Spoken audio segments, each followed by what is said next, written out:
How to sell cryptocurrency on Coinbase. Hi everyone, welcome back to another episode. In this video, I'll be showing you the ways to sell cryptocurrency on Coinbase.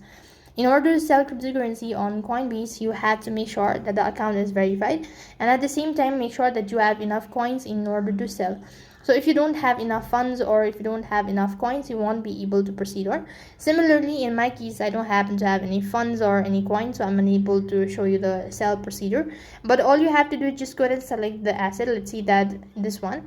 And when you've actually located this, you'll have two different options, that is buy as well as sell.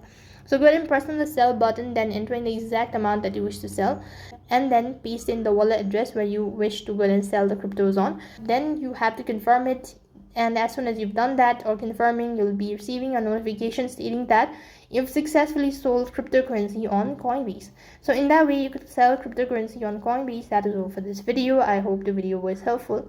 Make sure to like, share, and subscribe to our channel. Thank you for watching. See you in the next video.